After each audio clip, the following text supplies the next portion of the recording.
Senhoras e senhores, um bom dia. Sejam todos bem-vindos ao painel Desafios para o Brasil, a Agenda de Reformas e a Segurança Pública no Rio de Janeiro.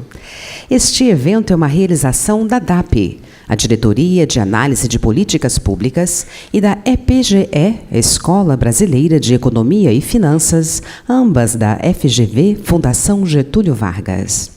Para darmos início, convidamos para compor o palco, por gentileza, o presidente da FGV, Carlos Ivan Simonsen Leal.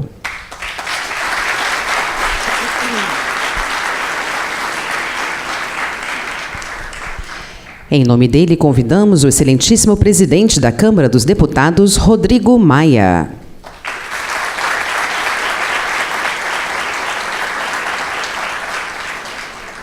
Seguimos convidando o diretor da FGV-DAP, Marco Aurélio Rudiger.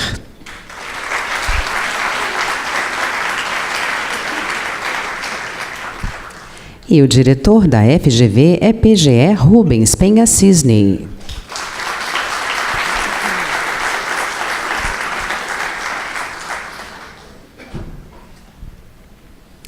Convidamos para que se acomodem e aproveitamos a oportunidade para agradecer ao público presente hoje aqui por enriquecer ainda mais este debate.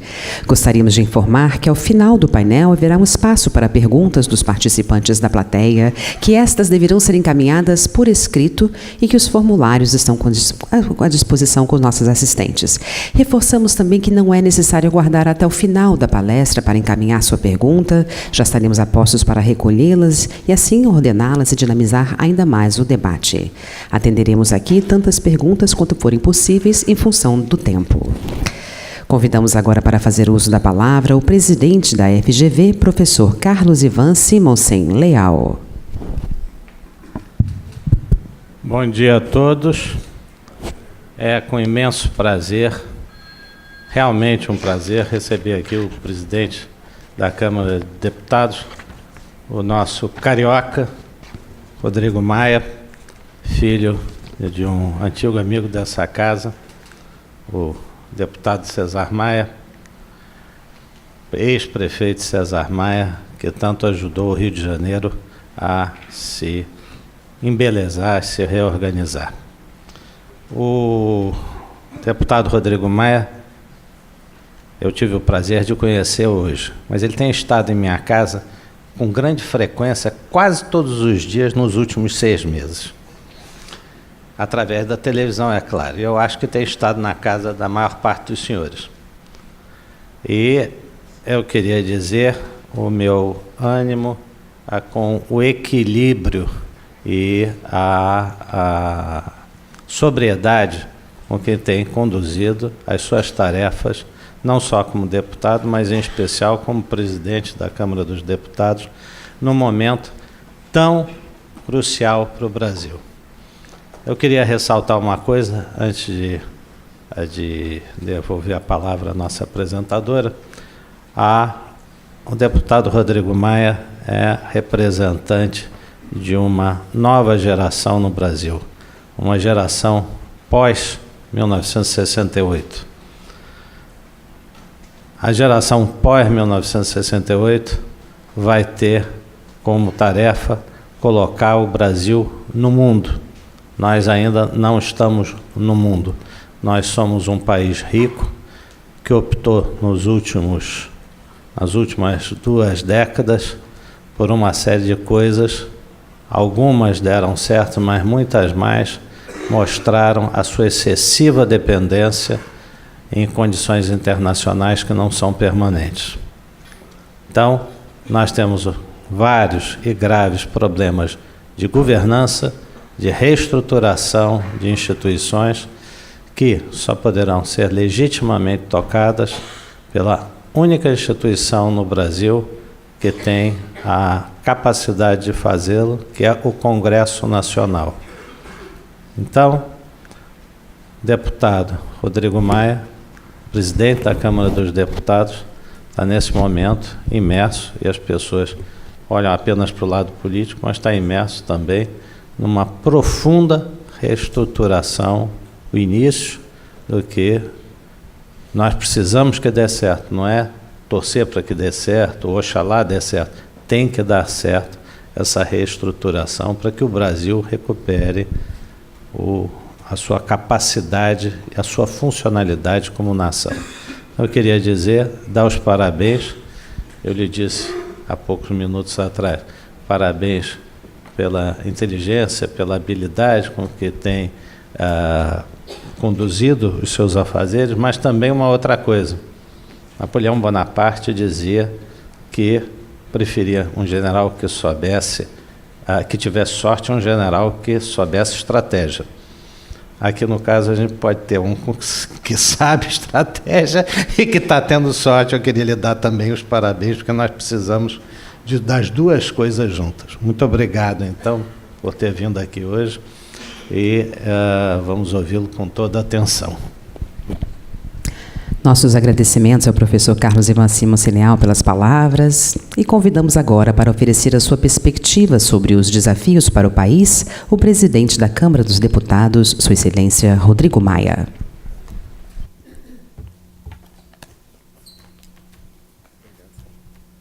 Bom dia a todos. Agradeço ao professor Carlos Ivan as palavras, agradeço a oportunidade de estar aqui na FGV, no Rio de Janeiro, na minha cidade, no Rio de Janeiro, que eu me dou o direito de vir de calça jeans e camisa polo. Botei um casaco para ficar um pouquinho melhor e tirar o terno, né? Eu, quando não era presidente da Câmara, o que eu mais gostava era na quinta-feira, quando eu saía do Congresso e ia para o aeroporto, era tirar o terno e botar a calça jeans, né, e vir aqui para o Rio de Janeiro. Então, eu muito feliz de estar aqui no Rio, que eu tenho vindo pouco, infelizmente. A minha agenda tem me colocado mais em Brasília, principalmente nesse momento de crise.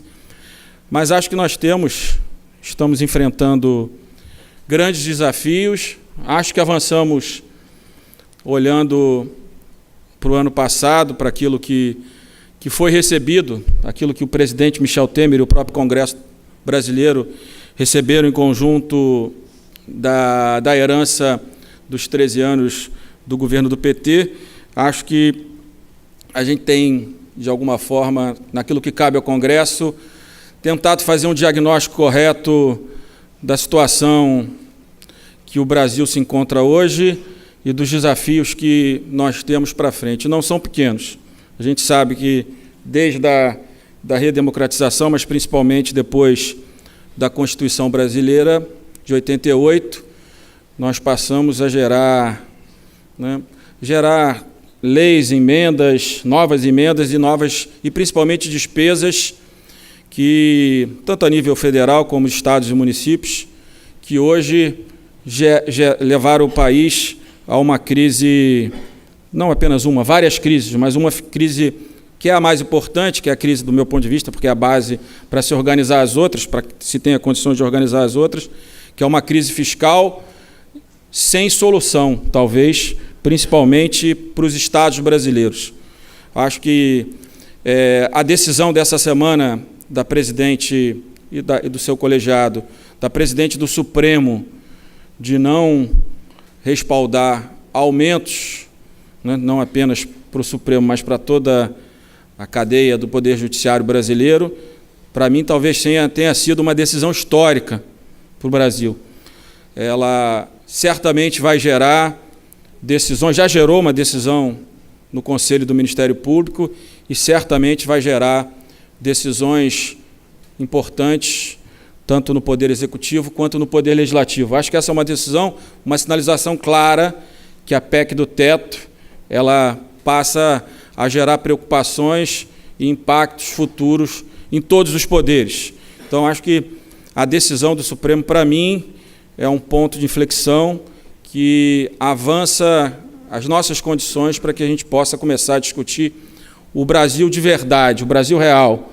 Não o Brasil do discurso populista, do discurso fácil, do discurso demagógico e do discurso do jeitinho brasileiro, né? Infelizmente, ainda muitas pessoas acreditam que há um jeitinho para se consertar, né, os problemas que foram criados nos últimos anos. Então, nós vamos precisar, e eu digo, não são apenas reformas, nós vamos precisar reconstruir o Estado brasileiro. né? E, sem dúvida nenhuma, essa reconstrução, e eu espero que a gente consiga retomar o mais breve possível, e acho que vamos conseguir, não tenho dúvida, eu sou otimista, passa pela reforma da Previdência, né?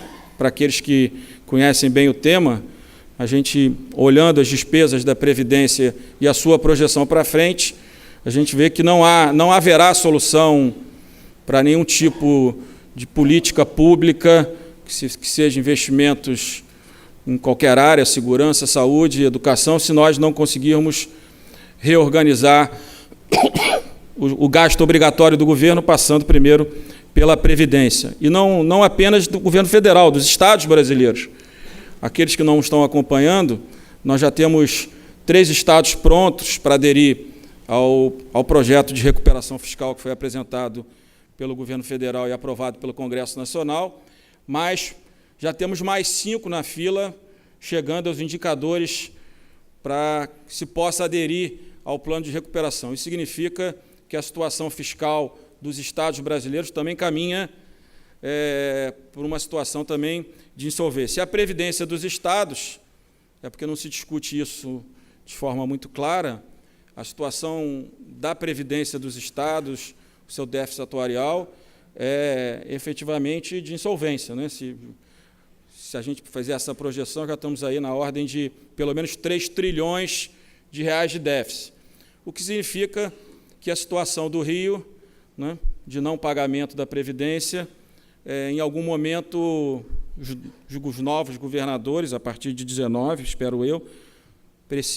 vão precisar começar a mostrar aos servidores públicos que ou vai se cortar ou não vai se ter solução. A gente viu o que se passou em Portugal, a gente vê o que está acontecendo aqui no Rio de Janeiro, e a gente precisa enfrentar os problemas de forma bem objetiva. Por isso que eu tenho insistido que, apesar de toda a dificuldade, nós temos um bom projeto da Previdência que saiu da comissão especial. Ele é um bom projeto, ele trata a questão, os problemas fundamentais, principalmente os privilégios do setor público e a possível fraude da aposentadoria rural de forma correta, que eu acho que são os 2 principais pontos. Claro, a idade mínima de toda a sociedade na Previdência é fundamental, e a gente tem um grande desafio, que é, após a denúncia que passou o presidente da República, que a gente consiga reorganizar a base do governo para que a gente possa voltar a 16 de maio desse ano, onde nós já tínhamos uma maioria bem clara para que a gente pudesse avançar na reforma da Previdência. Nós fizemos uma reforma das leis trabalhistas que, olhando para 2 anos atrás, era impensável, que a gente pudesse começar também a enfrentar, né, alguns, vamos dizer assim, alguns segmentos que prejudicam, do meu ponto de vista, de forma clara, a sociedade, o fim do imposto sindical, a mudança da CLT, que pareciam temas impossíveis de serem atingidos. Nós vencemos, e acho que vencemos com um resultado muito acima da expectativa de todos. A lei trabalhista, a nova lei trabalhista brasileira, ela vai gerar, do meu ponto de vista, um impacto muito forte nas relações de trabalho no Brasil. Acabar com o discurso que tantas leis protegem o emprego. A gente viu nos últimos anos que as leis, infelizmente, têm gerado emprego fora do Brasil de investidores brasileiros. Então, acho que a gente conseguiu um bom avanço na questão trabalhista. Acho que, a partir de novembro, quando a lei efetivamente for entrar em vigor, a gente vai poder ter aí um resultado muito importante para o Brasil. Mas nós temos outros grandes desafios. Como eu falei aqui, a reforma da Previdência ela é importante porque ela atinge privilégios. A reforma trabalhista ela foi importante porque ela também atingiu privilégios. A mudança da taxa de juros, né, da TLP, a criação da TLP, ela também é importante porque ela também atinge privilégios. Os subsídios do BNDES, eles são concentradores de financiamento em poucos setores, em poucas empresas no Brasil. Também é uma revolução que pode ser feita por projetos de lei. A discussão futura que terá que ser feita do Sistema S, ele também, de alguma forma, também contém privilégios. E nós estamos aqui não para dizer apenas que nós não queremos enfrentar o assunto do servidor público, não porque nós somos contra o servidor público, muito pelo contrário, porque nós entendemos que essas reformas fortalecem o serviço público nas áreas que são fundamentais. Mas nós queremos enfrentar também, como eu disse, os privilégios do setor privado. As desonerações, como elas estão, elas também são injustas, porque muitos setores que hoje têm benefícios geram poucos empregos. Então, o custo para a União das desonerações, em alguns setores, ele é muito elevado. Também são privilégios. Então, acho que nós temos que ter a coragem de enfrentar esses problemas. Os tributos no Brasil também geram privilégios. Alguns setores pagam pouco imposto e outros pagam muito imposto. A produção brasileira ela é muito prejudicada pelo excessivo volume de impostos que o setor paga. Então, acho que nós precisamos enfrentar ponto a ponto todos esses desafios. São grandes desafios. Nós estamos à frente de um processo eleitoral daqui a alguns meses, mas eu acredito que haverá na eleição de 2018 esse embate daqueles que querem um Brasil eficiente, um Brasil moderno e que precisam ir para o processo eleitoral, falando de forma clara o que querem do Estado brasileiro, o que acreditam que o Estado brasileiro pode construir para gerar condições para que o setor privado possa investir. Nós estamos muito longe de uma situação que garanta segurança jurídica para os investimentos privados, que garanta condições de financiamento equilibrado. Então, acho que o Brasil precisa de muitas reformas. O próprio mercado de capitais também é um mercado de capitais que se concentra muito em grandes empresas no Brasil. A gente precisa criar condições para que o mercado de capitais também possa atrair pequenas e médias empresas para que o financiamento dos negócios possa ser a um custo mais barato. Então, eu, apesar de toda a crise que o Brasil vive, eu tenho muita confiança que nessa agenda econômica a gente, cada vez mais, possa dialogar com a sociedade, falando dos problemas.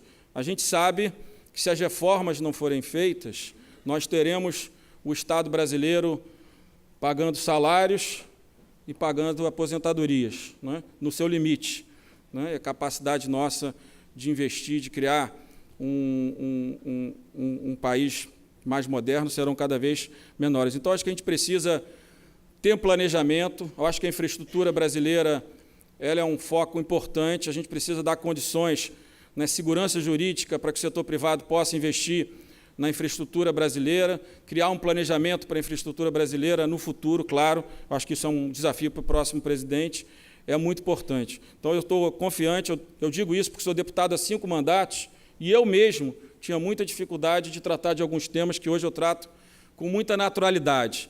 E acho que isso é bom para a política brasileira, isso é bom para o nosso país. Então, acho que discutir os temas, mostrando os números, os dados, a situação fiscal brasileira, é muito importante. Acho que tem um grupo grande hoje de políticos no Brasil que já deixaram o silêncio, já deixaram o discurso fácil e já passaram a enfrentar os problemas como eles precisam ser enfrentados. Eu digo sempre aos servidores, quando eles me procuram, que as reformas, elas, no fundo, como eu já disse, elas vão garantir o salário dos servidores, vão garantir o valor real do salário dos servidores e que a não votação das reformas, de alguma forma, professor, vão destruir, vamos dizer, o salário de todos, tanto do setor público quanto do setor privado. A gente já viveu há poucos anos atrás o que é inflação, o que é hiperinflação, e se o Brasil não demonstrar que tem condições de manter uma relação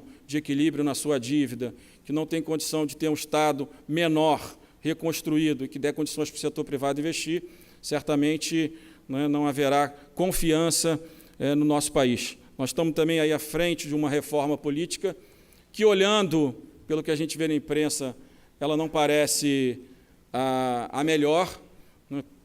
Acho que a comissão ela votou alguns temas que poderia ter votado de forma efetiva como transição, né? E no final a gente viu que houve um debate e uma aprovação de temas que são polêmicos e que precisariam ser transitórios, como permanente, como a própria discussão do fundo eleitoral, que havia no texto do relator inicial um caminho para que fosse reduzido ao longo do tempo. Infelizmente, na última hora, se decidiu por manter um valor alto, que a sociedade, certamente nesse momento de dificuldade fiscal que o Brasil vive, não aceita.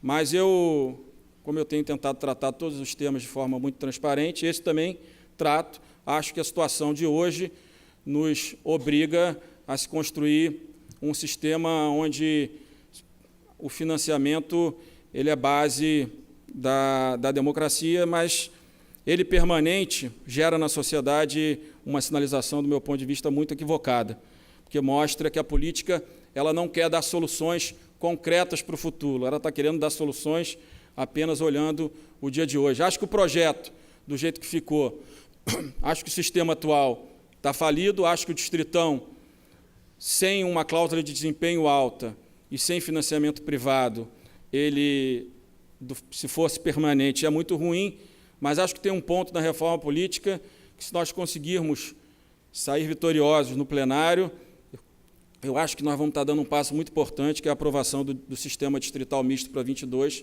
porque eu acho que aí sim nós vamos estar olhando em 2 eleições a possibilidade de ter um sistema que, de fato, possa recuperar a legitimidade, né, que a política precisa ter, não apenas, né, para aqueles que vão disputar a eleição, mas essa relação da sociedade com a política brasileira. Acho que se a gente conseguir manter o distrital misto para 22, nós vamos ter uma grande vitória na base, né, de uma democracia, que é um sistema eleitoral que, de fato, né, possa atrair novos quadros para a política brasileira. Eu lembro que em 86, quando meu pai foi candidato a deputado federal para constituinte, eu lembro que a sociedade era muito ativa, eu tinha 16 anos, era muito ativa naquela eleição, né? Muitos segmentos da sociedade participaram efetivamente daquela eleição, e nós perdemos isso. E acho que, se nós conseguirmos reconstruir o Estado, se nós conseguirmos garantir um sistema que gera irracionalidade na política, que é o distrital misto, eu acho que nós teremos as condições de recuperar essa relação que se perdeu. Hoje a política brasileira, aliás, o Brasil é um país interessante, né? Porque a gente fala muito em necessidade de renovação na política. O que não falta na política brasileira é renovação. Só que o problema é que esse sistema eleitoral ele renova muito, mas renova com o mesmo perfil de voto, com o mesmo perfil de político. São as igrejas num segmento, é o agronegócio no outro, é o político ligado à máquina pública em muitos estados. Então, se renova quase 50% da Câmara e, efetivamente, há pouca renovação. Então, essa é uma questão curiosa desse sistema eleitoral falido brasileiro. Então, quero aqui me colocar à disposição para responder as perguntas, mas eu estou muito confiante. Apesar de toda a crise que o Brasil vive, eu estou muito confiante.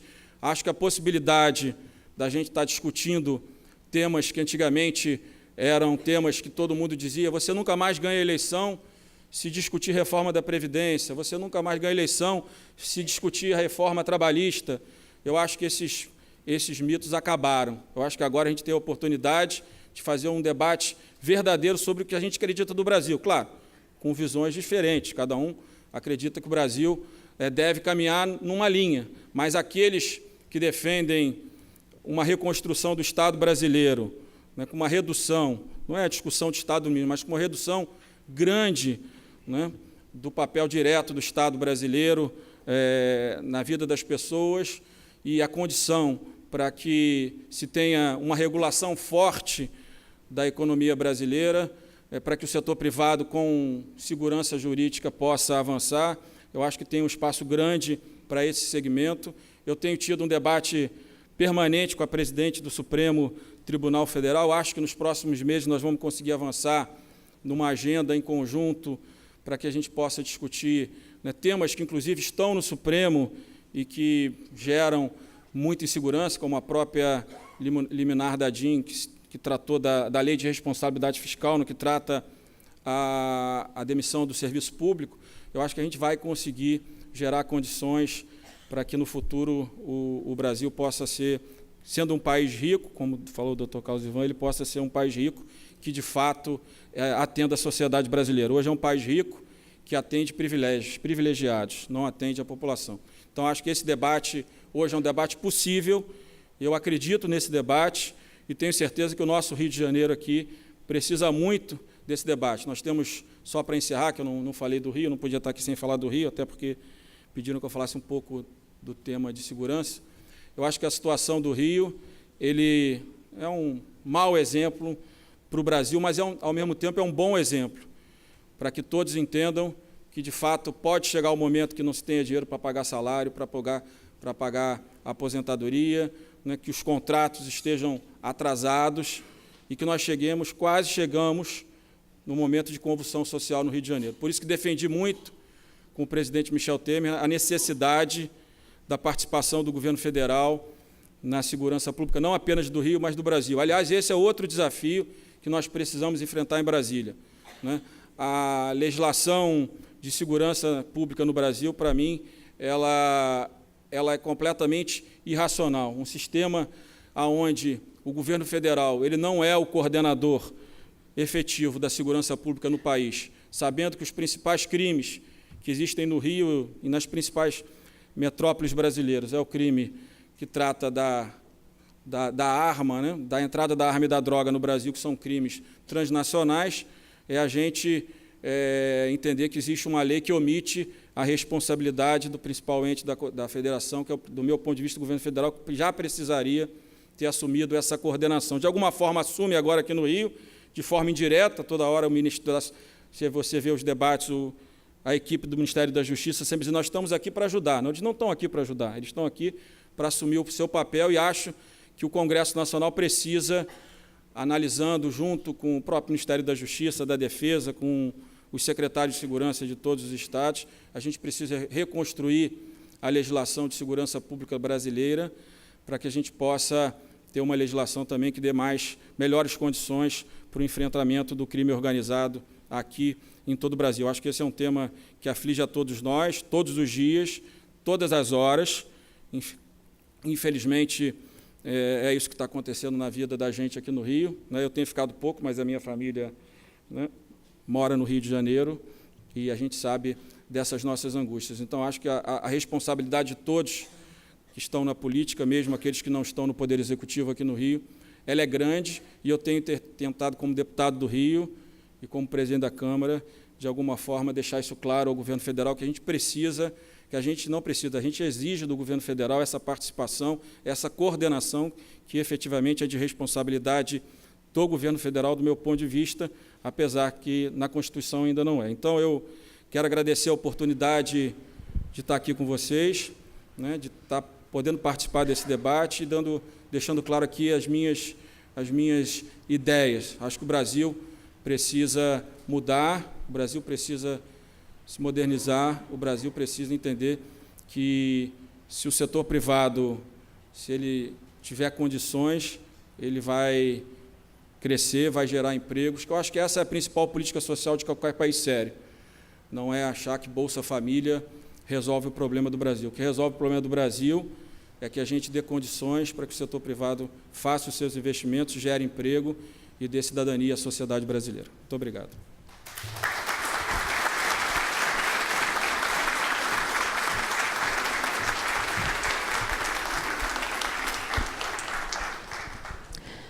Muito obrigada, deputado, por sua contribuição. Seguiremos agora com as perguntas que recebemos até o momento. A primeira delas diz: como o senhor vê a criação do fundo partidário para o financiamento de campanhas frente à necessidade de corte de gastos? Eu falei um pouquinho, eu acho que parece uma contradição a criação do fundo eleitoral. E, de alguma forma, é uma contradição. Mas a decisão, acho que também a decisão do Judiciário de acabar com o financiamento privado de forma abrupta também não foi o melhor caminho. Eu acho que eu entendo o que aconteceu, acho que ninguém precisa estar aí no nosso dia a dia. O financiamento privado foi instrumento de desvio de dinheiro público, de muita corrupção, mas acabar com o financiamento privado não necessariamente acaba com a corrupção e com os problemas da política. Então, nós precisamos financiar o processo eleitoral. O que eu acho mais grave, o que eu acho ruim, primeiro é que a gente não tenha construído ainda, eu acho que ainda pode dar tempo, receitas que cubram, vamos dizer, o fundo eleitoral. Eu acho que tem caminhos, eu acho que tem despesas com televisão, com aqueles programas semestrais que são caros, que podem acabar para subir parte do financiamento público, em outras receitas, né, que a gente pode utilizar, mas eu acho que o mais grave disso é que se tinha uma ideia de um financiamento eleitoral público que fosse de um percentual decrescente. E, na última hora, o que se aprovou foi um valor permanente. Eu acho que isso que é grave. Eu acho que você está vivendo uma crise na política tão profunda, tenta-se criar um sistema eleitoral novo, que eu acho que, claro que é o distrital misto, como eu falei, em 22. Se você fizer isso tudo como transição, eu acho que a sociedade pode entender, mas como um valor permanente, eu acho muito grave.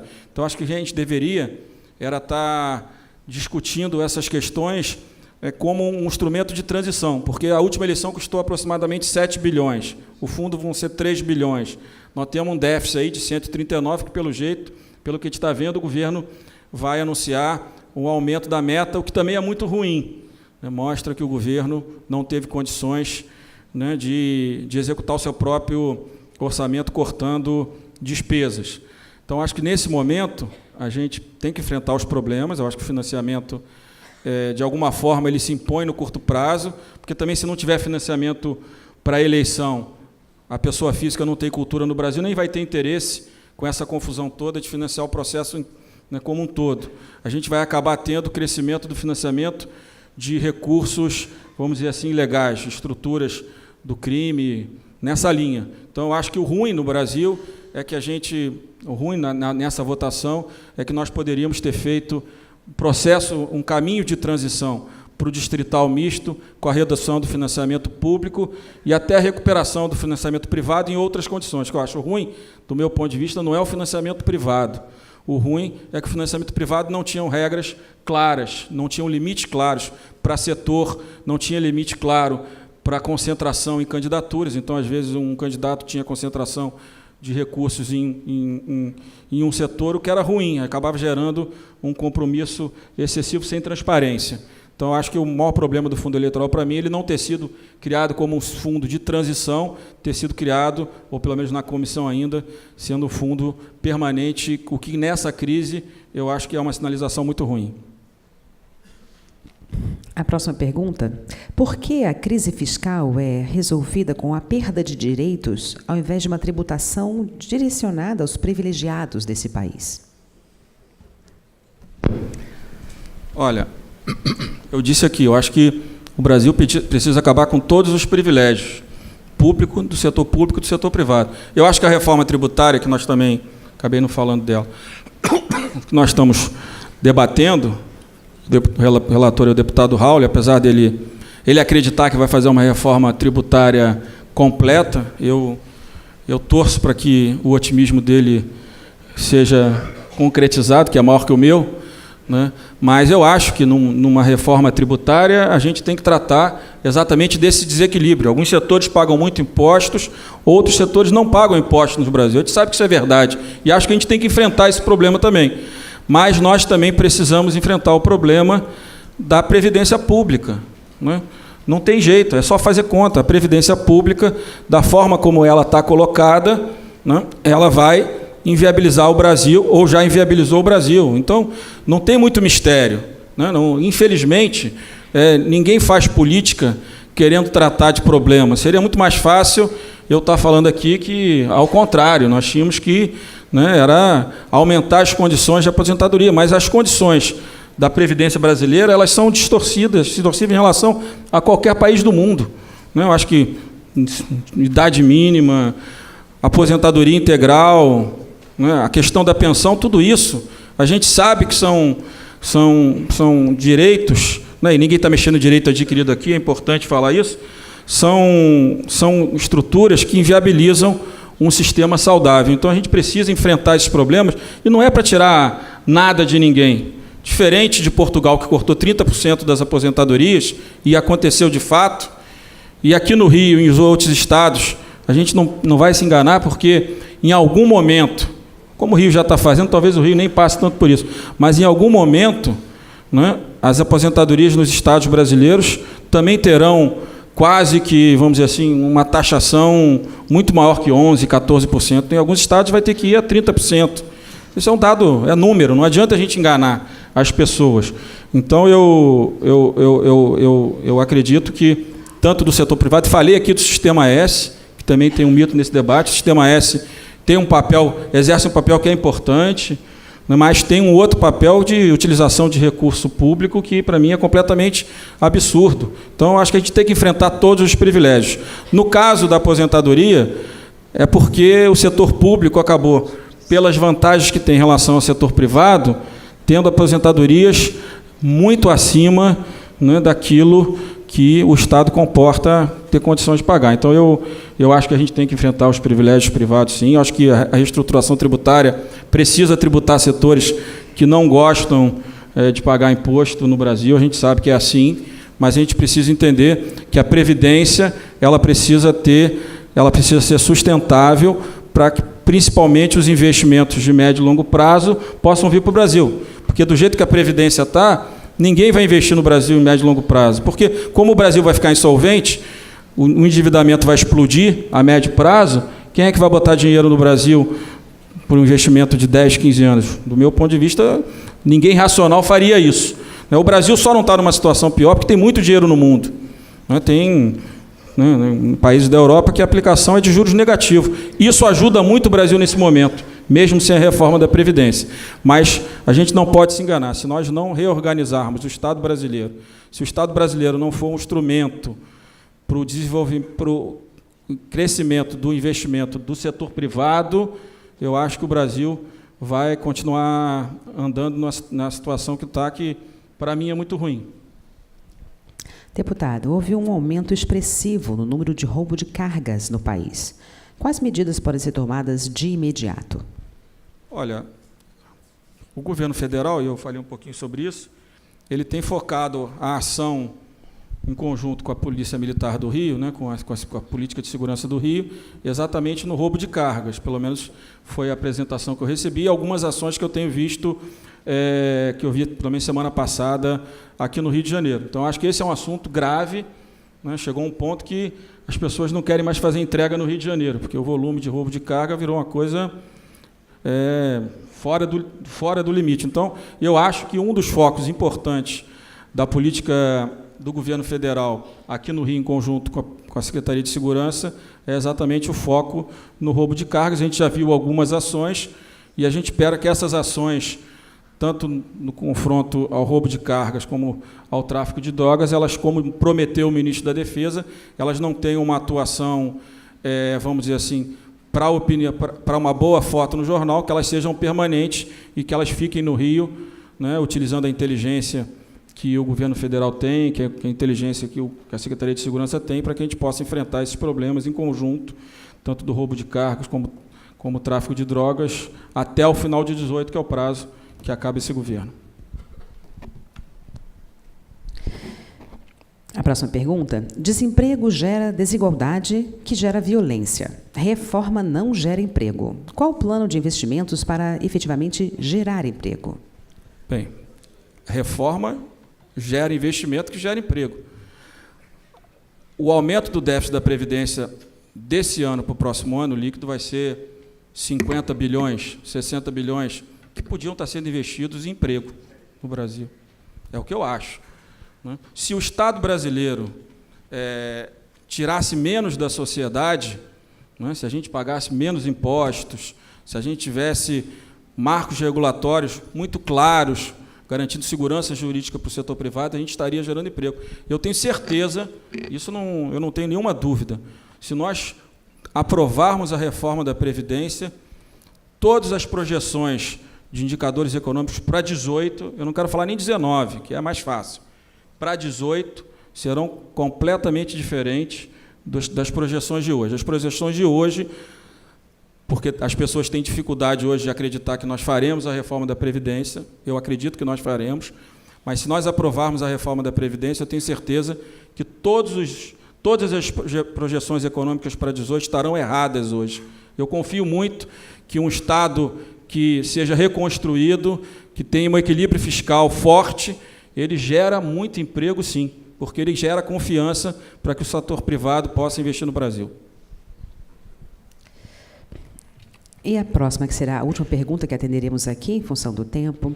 O governo precisa se convencer que a revisão de meta é inevitável? Além disso, o governo provou para a sociedade que fez o seu dever de casa? Olha, nós vivemos uma situação do meu ponto de vista, um encilhamento, né? Por um lado, nós já avisamos, não apenas eu, mas muitos parlamentares, que o Congresso, a Câmara pelo menos, não vai apoiar, não vai suportar o governo em nenhum tipo de aumento de imposto. Por outro lado, nós temos um debate difícil, infelizmente estava resolvido, mas agora é um debate difícil, não adianta a gente se enganar, mas eu acho que a partir de setembro a gente tem condição de avançar, como eu tenho repetido, eu sou otimista, né, na votação da reforma da Previdência. É óbvio que a crise de maio, né, que passou o presidente, né, e acho que o próprio erro na expectativa de arrecadação que o governo tinha no ano passado em relação a esse ano, geraram uma situação para o cumprimento da meta com muita dificuldade. Mas acho que nós temos esse problema hoje. Ao mesmo tempo, o Congresso não aceita aumentos de impostos, que eu defendo radicalmente. Por outro lado, se nós não queremos aumento de impostos, nós precisamos reestruturar o Estado brasileiro. O Estado brasileiro precisa caminhar para um equilíbrio fiscal forte. É por isso que eu defendo, e sou quase monossilábico nisso, reforma da Previdência, reforma da Previdência, reforma da Previdência, porque não há outro caminho para que a gente não precise, no futuro, aumentar impostos, que a gente tenha condição de ter investimento público nas áreas que são fundamentais, se nós não reestruturarmos o Estado. Então, nós estamos com esse problema. Por um lado, não se quer aumento de impostos. Por outro lado, há uma dificuldade na aprovação da reforma da Previdência. Em algum momento, o Congresso vai ter que tomar a decisão, por um caminho ou por outro caminho. É o que eu digo. Aumentar a meta com a aprovação da reforma da Previdência é irrelevante a meta. Aprovar a meta sem a reforma da Previdência é uma sinalização péssima para os investidores no Brasil. Bem, foram essas, então, as perguntas deste painel. Gostaríamos de agradecer imensamente ao deputado por se disponibilizar em atendê-las. E agora gostaríamos de oferecer a palavra aos diretores da FGV presentes no palco para suas mensagens, começando, então, com o diretor da FGV DAP, Marco Aurélio Ridiger. Alô. Bom, eu queria, em primeiro lugar, agradecer aqui a presença do nosso presidente aqui, deputado Rodrigo Maia, do Congresso, do presidente Carlos Ivan, meu colega Rubens Sidney também. A DAP tem uma agenda de promover um debate público amplo com os principais atores da política brasileira, então isso na verdade, está dentro da própria missão da Fundação Getúlio Vargas, de pensar a sociedade brasileira, o Estado brasileiro, e a DAP está inserida nesse processo.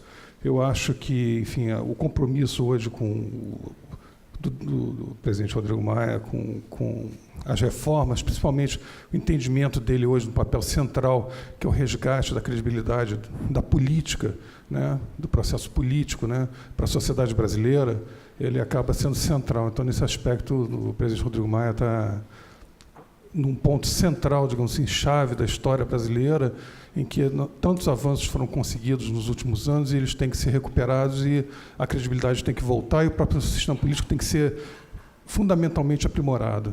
Outro ponto fundamental que eu queria ressaltar aqui da fala do presidente foi a questão da segurança pública no Brasil. A gente tem que se lembrar que o governo federal tem, sim, obrigações com o Rio de Janeiro, como com todas as unidades da federação. A gente tem que lembrar que o Brasil teve um programa nacional e federativo de políticas para a área de segurança pública, que foi eliminado no início da gestão Dilma, né, que era o PRONASSE. Esse era um programa importante, era um programa auspicioso, e o Brasil vai ter que se debruçar novamente de reconstruir um programa federativo, na verdade, porque envolve várias unidades da federação, né, vários níveis da federação, né, município, estado e governo federal, em pensar a segurança pública hoje, que é uma questão central, que tem impactos diretos na economia, impactos diretos na própria sobrevivência, digamos assim, da credibilidade do sistema político brasileiro, do sistema de representação, do sistema das leis, né, da anticorrupção, etc., tem suas vinculações, e, finalmente, a defesa do próprio país, porque hoje a gente tem uma série de ameaças que vêm, né, do tráfico internacional de drogas, tráfico internacional de armas. Então, isso acaba sendo importante. É fundamental que a gente veja que o presidente da Câmara está justamente focado não só na temática da pauta política e econômica, que são os temas correntes, mas também na pauta de segurança pública, que hoje eu acho que é absolutamente central e vai ser um tema central no ano que vem nas eleições do país. Então, eu queria agradecer mais uma vez a presença do deputado Rodrigo Maia, né, e daqui saudações alvinegras para ele. Com a palavra agora, o diretor da FGV-PGE, Rubens Penha Cisne. Senhor presidente Rodrigo Maia, em nome dos alunos da nossa EPGE, Escola Brasileira de Economia e Finanças, eu agradeço muito.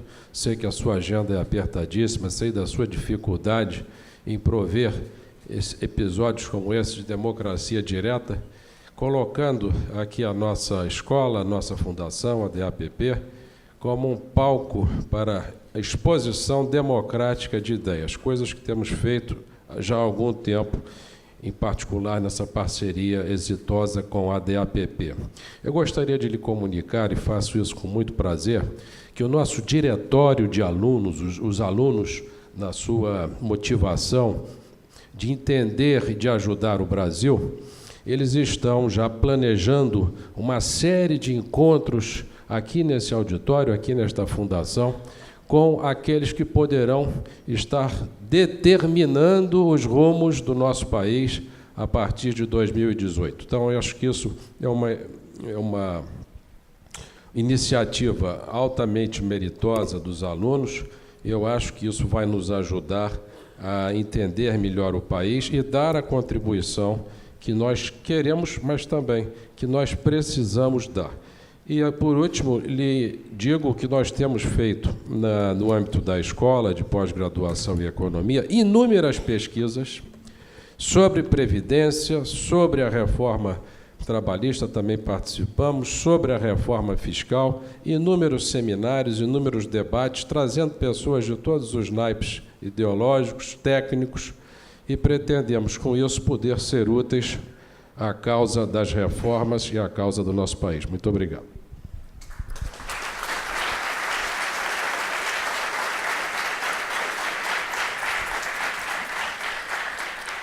Oferecemos a palavra novamente ao presidente da FGV, professor Carlos Evancimo Auxiliar, caso deseje encaminhar sua mensagem de encerramento. Presidente, a mim me cabe, então, lhe agradecer a presença e dizer, pela primeira vez aqui, eu ouvi um político lembrar, e aí eu digo nas minhas palavras, que direitos adquiridos, que são tão defendidos e são quase que um fundamento do raciocínio brasileiro, eles são sempre adquiridos contra alguém. Então, que nunca se pergunta contra quem eles foram adquiridos. E o senhor está colocando essa pergunta. Muito obrigado. Para suas considerações. Bem, assim encerramos este painel. Gostaríamos de agradecer a todos pela participação. Esperamos revê-lo num próximo evento da FGV. Tenham todos um bom dia.